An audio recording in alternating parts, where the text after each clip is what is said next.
My name is Hiren. Came to Canada as permanent resident in 2020 and graduated with an MBA from McMaster University.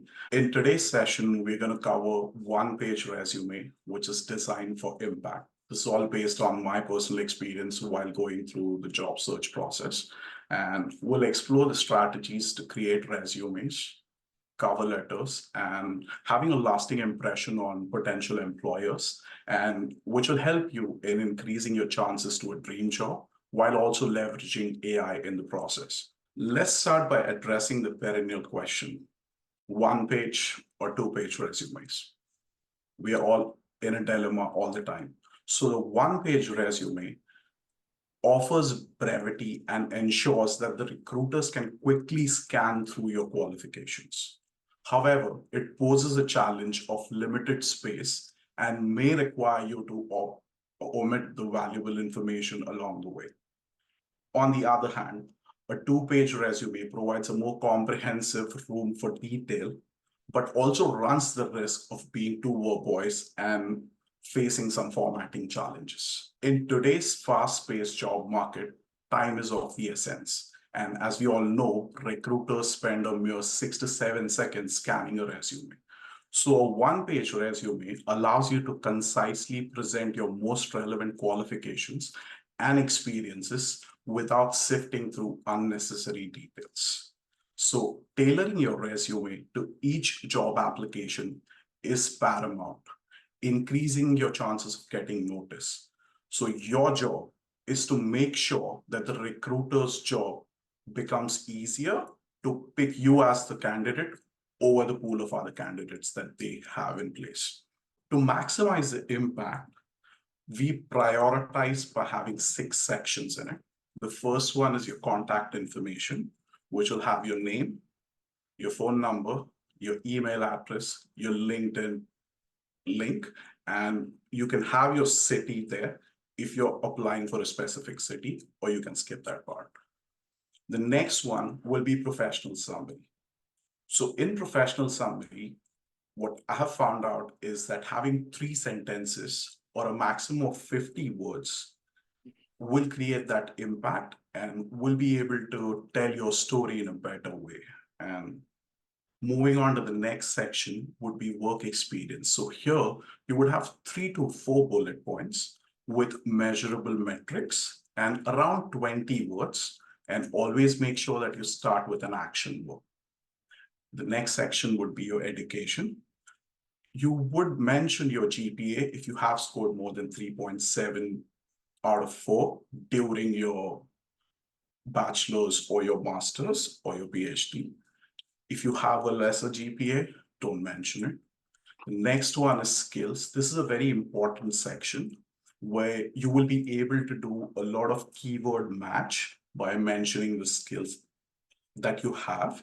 So ideally having 10 to 12 skills is more than sufficient in this section. And the last section is volunteer experience. If you have some kind of volunteer experience, it is good to highlight it in a single bullet point.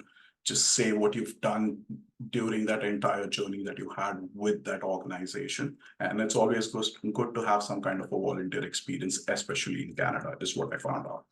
This is a sample resume that's worked time and again for me. So it's around 500 words in total. Plus, it would also be just on a page, and I've usually used a 0.5 to a 1-inch margin, depending on the information I want to squeeze in.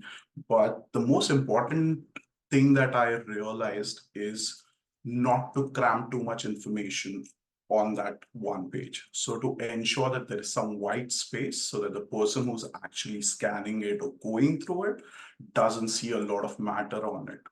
So that is one important thing which I find there.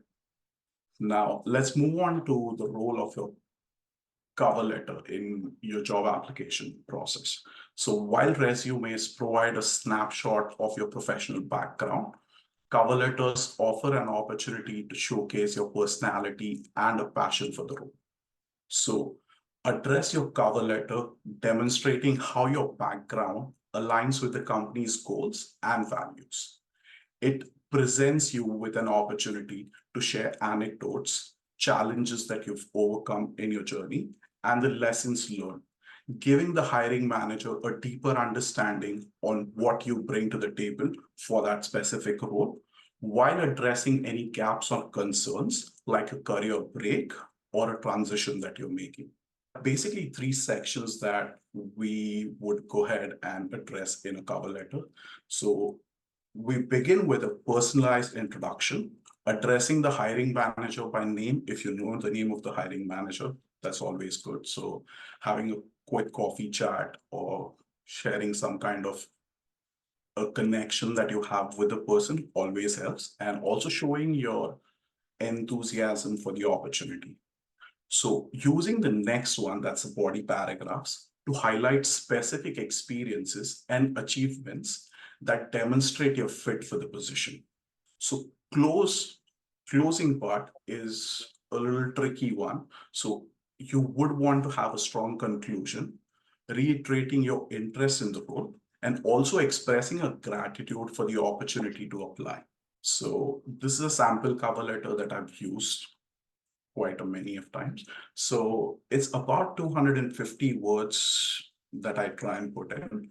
And in the body of the cover letter, I usually highlight 3 to 5 bullet points, which are the skills that are the most prominent ones in a job description, and try and ensure that my work experience or my skill set matches that and how I have done those things. So for example, if you see on the screen, for this role, I was applying as a project manager. I have highlighted how different skills like project management, leadership, which are essential to the role, I have done it in the past and what I bring to the table. And lastly, in today's digital age, AI can be valuable ally in optimizing your job application materials. So these are the 5 prompts that I've regularly used. So in your resume, it's always a good idea to make sure that your professional summary and your work experience are customized or tailored to the job role that you're applying. So you cannot be sending a generic application all throughout. So this is where these prompts have helped me. And also writing a personalized cover letter would be helpful with this prompt. And lastly, in the last 2 prompts is when you take a step further and actually are going to the interview stage or your second round with the hiring manager. These prompts can help you get the top 10 interview questions based on the job description, and also creating some kind of impactful answers based on your resume. So just a disclaimer, this is my journey. I don't say that it's 100% correct or it works all the time, but this is what I have experienced and it works. It has worked for me.